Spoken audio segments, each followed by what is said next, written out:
Well, hello, this is Deborah Johnson with you today with the Power of After Show, and we are all about helping you answer what's next as you move forward in life. And today I want to talk a little bit about culture and about the cultural impact of The Chosen. And I really decided to meet this right now because as I produce this, we are coming upon Easter. And in today's crowded media environment where streaming platforms compete for attention and digital content, it moves at lightning speed, it's really surprising, actually, that a series centered on the life of Jesus of Nazareth would emerge as one of the most talked about global shows of recent years. And yet, The Chosen, created by Dallas Jenkins, has done exactly that. And what began as a crowd-funded project has grown into a worldwide phenomenon with multiple seasons and more on the way, reaching millions of viewers across cultures and backgrounds. Well, its unexpected success, it reflects more than clever storytelling because it reveals really a renewed interest in the human dimension of the gospel narrative. And I wanted to discover some of the reasons for myself why it's resonating for so many, as I've personally enjoyed not only the timeless story and the lessons, but the quality of the production. So I'll be talking about that today. So stay tuned.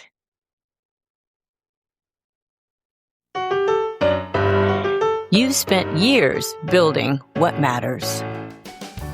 Now, with Power of After courses and elite mentorship, it's time to move forward with intention and impact. This is the Power of After Show. Let's get started.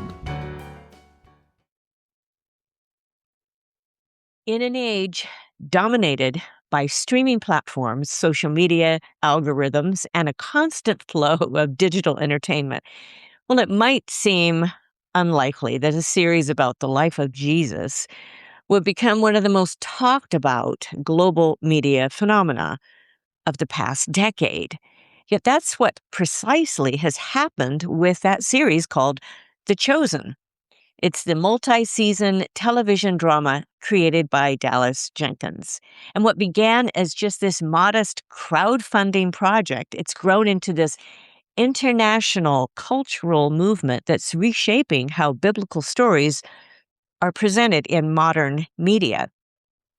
And as Easter approaches each year, a season centered on the death and resurrection of Christ, the impact of that series of The Chosen becomes even more meaningful. And the series not only retells the gospel story, but it also invites audiences to rediscover its humanity, relevance, and emotional depth in a way that resonates across generations and cultures. And I wanted to trace a bit more of its history and discover why it broke through, especially in today's media climate. I've been in that market, and it's tough to break through many times of any sort of product. So let's talk about this global phenomenon that was born outside Hollywood.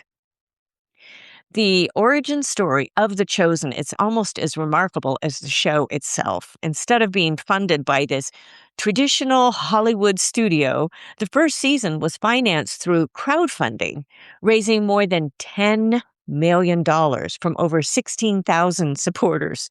And this made it the largest crowdfunding television or film project in history at the time. And there's an article that comes with this, so make sure you click that link because I've put some of those sources down so you can see this for yourself. The unconventional approach worked. What began as this grassroots production, it quickly expanded into this worldwide media success. And today, the series, it's been viewed by an estimated 280 million people around the world, with roughly 1/3 of viewers identifying as non-religious. Well, what does non-religious mean anymore? Well, really, looking this up, if you want to look it up, it will give you a definition like this. Non-religious refers to individuals who don't identify with or actively practice an organized religion, though they may still hold personal spiritual beliefs or just simply choose not to follow any particular faith tradition. They just call themselves non-religious. So that statistic alone of 280 million people, it highlights something unusual about the show's appeal. Historically, faith-based entertainment, it's often remained within niche religious markets, and it's not a huge market. The Chosen, however, it's cross-cultural and denominational lines, and it's been translated into more than 50 languages with subtitles in over 600 languages, also streamed across multiple platforms, reaching audiences in countries and cultures far removed from the traditional American Christian media landscape. Its theatrical releases have also generated significant revenue, with special cinema events collectively grossing more than $120 million worldwide. So, in short, The Chosen has demonstrated that a biblically rooted story told with strong characters, cinematic storytelling, and emotional authenticity can compete in the modern entertainment ecosystem. Well, let's talk about the gospel story and humanizing the gospel story. I think one of the most significant reasons for the show's success is its storytelling approach. Rather than presenting Jesus and his disciples as these distant historical figures, The Chosen portrays them as complex, relatable people navigating real human struggles. They're not there with just these little halos over their head or just some sort of surreal look. They're real people. And the series remains closely connected to the biblical text while creatively filling in the narrative gaps between spiritual and scriptural events. Creator Dallas Jenkins, he's repeatedly emphasized that the goal is not to change the gospel story, but to illuminate the humanity of the people involved. They were people just like us. They were fishermen, they were working people. And when visiting the replica of Noah's Ark in Kentucky, if you've not been there, it is really worth your while to go there. And also the museum that goes along with that. That same sort of creative license, it was communicated to us. So as we went through this huge life-sized ark, we could see that spectacular display of what could have been. They did take some creative license with the way the different animals would look and how the food was prepared, the water supply, waste elimination. It was really fascinating. But they took some of that creative license there, and they told us about that, but it all made sense. Actor Jonathan Roumie's portrayal of Jesus, he played Jesus in The Chosen. He exemplifies this creative approach. So instead of like the stoic, almost untouchable figure often depicted in earlier religious films, Rumie's Jesus, his character of Jesus, is compassionate, humorous, emotionally aware, and really deeply relational.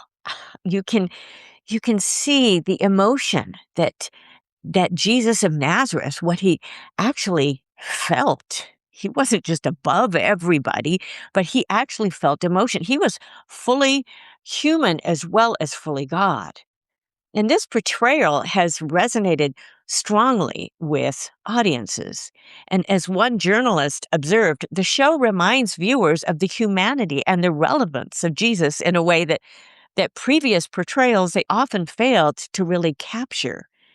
And again, look in the article for some of these quotes and these sources. You can see this for yourself. By focusing on the lives of the disciples, Peter, Matthew, Mary Magdalene, and others, the series also helps audiences see the gospel narrative through the eyes of ordinary people encountering extraordinary change. And I've been especially drawn to a couple characters. The one is the character of Matthew, the tax collector, who's perfectly cast as one of these very explicit people in note-taking and in details. And this is all manifest actually in that accompanying book of Matthew in the Bible, but it just comes to life with his character. And the result is a story that feels both ancient and modern at the same time as we see these characters living their lives.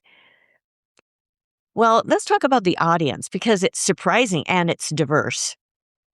Another remarkable aspect of The Chosen is the diversity of its audience. While many viewers, they come from Christian backgrounds. In fact, I was drawn to this somewhat because people were telling me about it and I hadn't even watched it yet. I've never, just gone for watching these, even though I am a woman of faith. But a substantial a portion of the viewers don't really come from Christian backgrounds.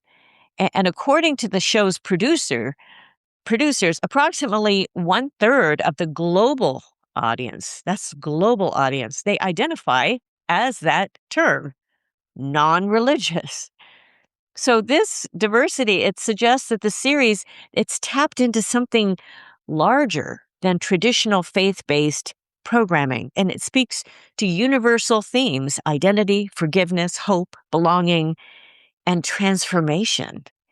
And in a cultural moment where many people, they just feel disconnected from institutions, The Chosen, it presents a story centered on relationship and personal encounter. You're drawn to the story, and the acting is just, they've done a really, really good job with this. The producing is so good. Viewers are drawn not only to the historical figure of Jesus, but also to the emotional journeys of the people around him. And that narrative approach, it invites audiences from many backgrounds to engage with the story, even if they're encountering it for the very first time. So there's something else as a part of The Chosen that's interesting because there's community participation. One of the most fascinating aspects of The Chosen is the way its production has evolved and it's involved the audience itself. Crowdfunding campaigns that's raised tens of millions of dollars across multiple seasons, demonstrating the passion and the commitment of its supporters. But financial contributions are only part of the story of producing The Chosen. In several large scenes, most famously, like the feeding of the 5,000, thousands of fans volunteered to serve as extras during filming. Nearly 12,000 extras from 36 countries participated in that scene alone, many traveling at their own expense and even creating their own costumes to appear in the production. How fun would that be? And this kind of participation, it blurs the line between audience and creator. The viewers are not just watching the stories, they're helping to bring it to life. It's a whole community in that way. And in many ways, that mirrors the message of the gospel itself. The story of Jesus is not just something to observe from a distance, it's an invitation to participate in something transformative. So let's talk about the faith-based media in a changing cultural landscape, because that's very important, not just as we approach Easter as I produce this, but it's really important in our today's society. The success of The Chosen, it's also reflecting a broader shift happening in the entertainment industry. For decades, faith-based content, it was often treated as this little tiny niche category. That streaming platforms and digital distribution, that it's changed that dynamic completely. Independent creators now have direct access to audiences without needing that traditional studio approval. And The Chosen is a prime example of this shift. By leveraging crowdfunding, social media engagement, and a free-to-watch streaming app, the show built its audience organically before major platforms took notice. And today, the series appears on platforms like Amazon Prime Video and Netflix, while remaining free to watch on its own app, allowing the creators to maintain a unique distribution model. Also, they maintain control this way. They're not told by studios exactly what they have to produce or what guidelines. They are able to be creative and to keep creating the series within the guidelines that they set. And this hybrid approach, it's allowed The Chosen to grow from a grassroots project into a global media brand. They've let the audience tell them, yes, they love it, not just a bunch of extra outside producers telling them what will make money. And why does this matter even? Why does it matter, especially now at Easter? Well, the timing of The Chosen's growing popularity is especially meaningful as the world approaches Easter each year. And Easter remains as the central event of the Christian faith, the moment that celebrates the resurrection of Jesus and the hope that it represents. This is unique to any other faith, any other following that many people have, that raising from the dead and coming back. For many people in modern culture, Easter has become more associated with just traditions like spring holidays, little chicks and little eggs and everything else, family gatherings, cultural symbolism. More about that than just the biblical story itself. And what The Chosen does so effectively is to bring viewers back to the emotional and historical world of that story. That is what Easter is all about. And by allowing audiences to spend time with the disciples, to see their doubts, to see their fears, their humor and faith, the series creates just this deeper connection to the events leading up to the crucifixion and resurrection. I mean, if you could just follow Simon Peter's journey, you would see a very imperfect man drawn to Jesus as a rough-mouthed fisherman full of doubts and personal issues. And his transformation and commitment is so perfectly cast. The character creates this relational character that so many can not only identify with, but really relate to. I mean, he comes off as a normal kind of rough mouth and a man that's gone through his own self-doubts, but yet wanting to do the right thing. And when viewers eventually watch the scenes portraying the final days of Jesus's life, well, the emotional weight, it's far greater because they've come to know all of the people involved. It's really transformational. And it becomes not just this historical event, but a relational story. I want to encourage you, if you've not followed, I would encourage you to start from the very beginning. Actually, we didn't start watching The Chosen until it was, 3, 4 series of their seasons in. And then we couldn't wait to watch the next show within the season. It just drew us in. And part of that is the power of story. And that's what I want to talk about here, because that's so important, that power of story in a media-driven world. In a culture saturated with media and stories, those stories still hold extraordinary power. And stories shape how people see the world. I mean, when we tell a story about our life, people can immediately relate to it a lot more than just principles. They shape identity, values, and belief, and we come off as like real people. And what The Chosen demonstrates is that the gospel story, when told with authenticity and creativity, it still can carry enormous cultural influence. And people are hungry. They're just hungry for meaning. They have this little vacuum inside. They're just hungry.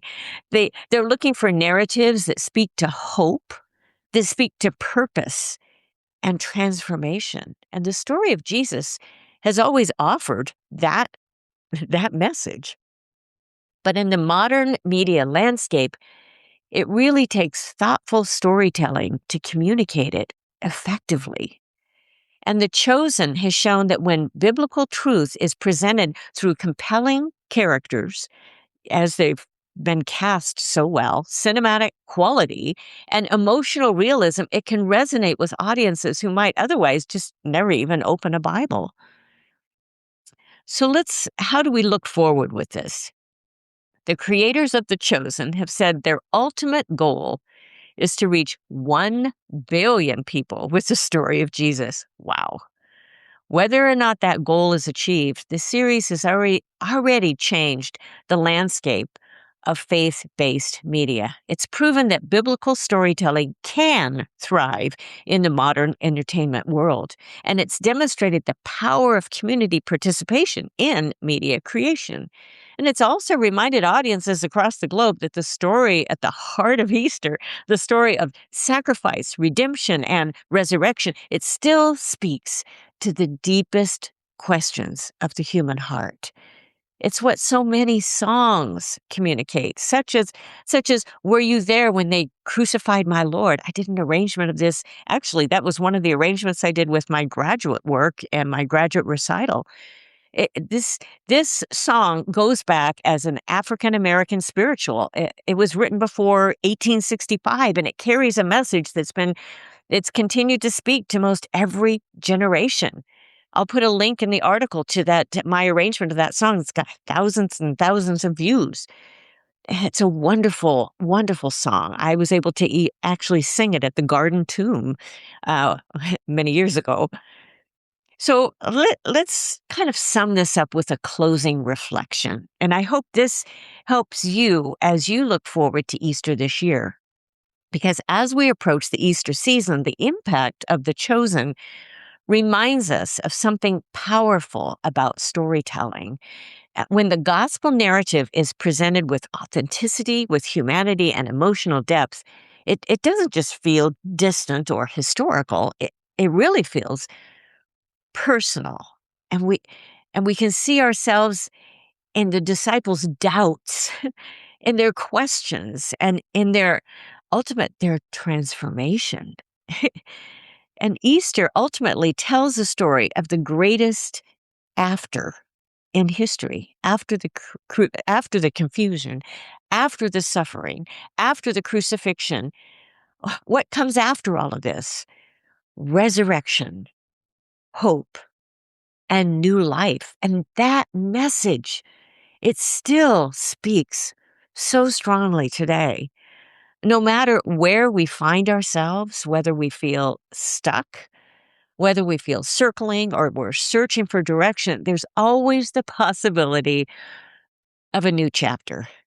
That's really the heart of the power of after message. Your experience, your challenges, and even your setbacks can become the foundation for something meaningful moving forward. So, as we reflect on the story behind Easter, maybe the question for each of us is this: what might be possible in the after of our own lives? Wow, a great question.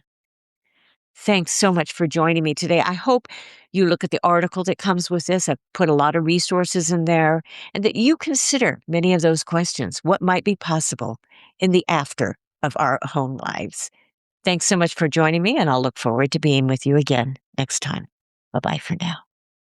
Thanks so much for spending time with me today. I love bringing you insights to help you maximize your skills, resources, and experience at mid-career and beyond, so that you can make your next chapter your most impactful and purposeful yet. I'm Deborah Johnson, and I can't wait to be with you again next time on the Power of After show.